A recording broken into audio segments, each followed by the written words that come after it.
வணக்கம். யோசிச்சு பாருங்களேன், நீங்க வாங்குற ஒரு பொருள்ல ஏதாச்சும் குறைபாடு இருந்தா என்ன பண்ணுவீங்க? இல்ல உங்க அடிப்படை உரிமைகள் மீறப்பட்டா எங்க போவீங்க?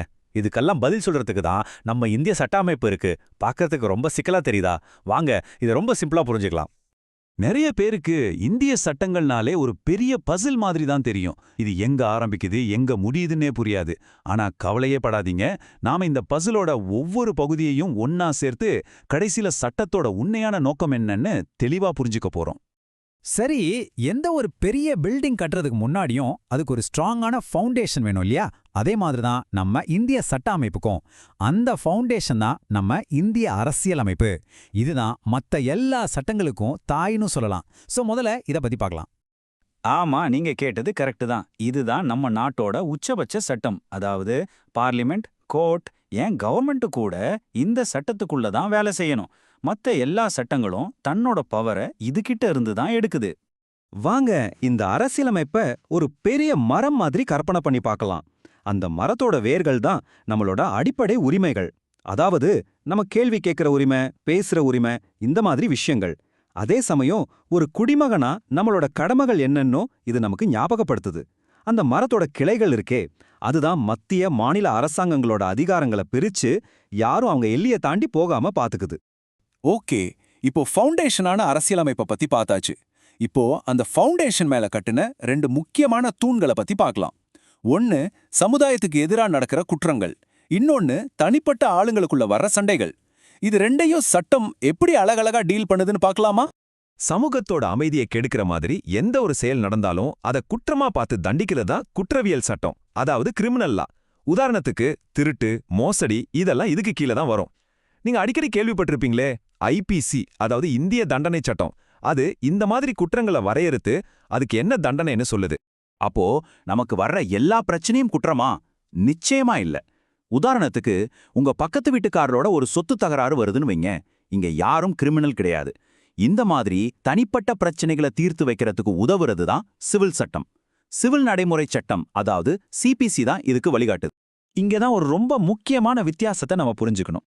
இப்போ ஒரு திருட்டு நடந்தா அது சமூகத்துக்கே எதிரா நடந்த குற்றமா பார்க்கப்படுது. அதனால பாதிக்கப்பட்டவர் சார்பா அரசாங்கமே கேஸ் நடத்தும். ஆனா ஒரு சொத்து பிரச்சனையில யாருக்கு பிரச்சனையோ அவங்க தான் கேஸ் போடணும். ஏன் தெரியுமா? கிரிமினல் சட்டத்தோட நோக்கம் தண்டிக்கிறது, ஆனா சிவில் சட்டத்தோட நோக்கம் பிரச்சனையை தீர்த்து வைக்கிறது. சரி, இப்போ நம்மளோட டெய்லி லைஃப்லயும் பர்சனல் விஷயங்களையும் ஒழுங்குபடுத்துற சில முக்கியமான சட்டங்களை பத்தி பார்ப்போம். இது நம்ம உரிமைகளை பாதுகாக்கிறதுல பெரிய பங்கு வகிக்குது.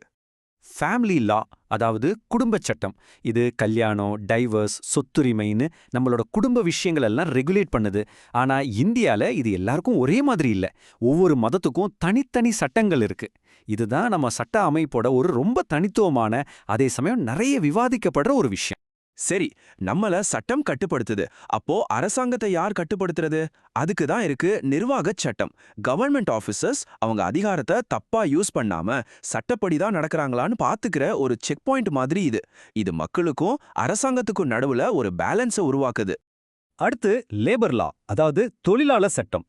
இது வேலை செய்யற இடத்துல தொழிலாளர்களோட உரிமைகளை பாதுகாக்குது. குறைந்தபட்ச ஊதியம், கரெக்டான வேலை நேரம், ஃபேக்டரியில பாதுகாப்புன்னு ரொம்ப ரொம்ப முக்கியமான விஷயங்களை இதுதான் உறுதி பண்ணுது. இதுவரைக்கும் தனிப்பட்ட நபர்கள், குடும்பம், அரசாங்கம்னு பார்த்தோம்.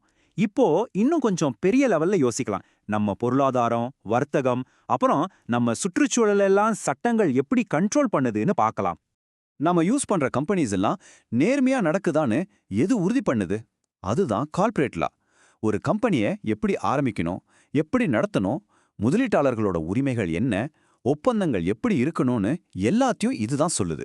சொல்லப்போனா இதுதான் ஒரு ஆரோக்கியமான பொருளாதாரத்தோட முதலெலும்பு. நாம சுவாசிக்கிற காத்து, குடிக்கிற தண்ணி, இதையெல்லாம் யாரு பாதுகாக்கிறது? அதுதான் சுற்றுச்சூழல் சட்டங்களோட வேலை. ஃபேக்டரி புகையிலிருந்து காடுகளை அழிக்கிறது வரைக்கும் எல்லாத்தையும் தடுத்து நம்ம இயற்கை வளங்களை பாதுகாக்கிறது தான் இதோட நோக்கம். ஆனா ஒரு நிமிஷம், இது நமக்காக மட்டும்தானா? நிச்சயமா இல்ல. இது வெறும் நமக்காக மட்டும் உருவாக்கப்பட்ட சட்டம் கிடையாது.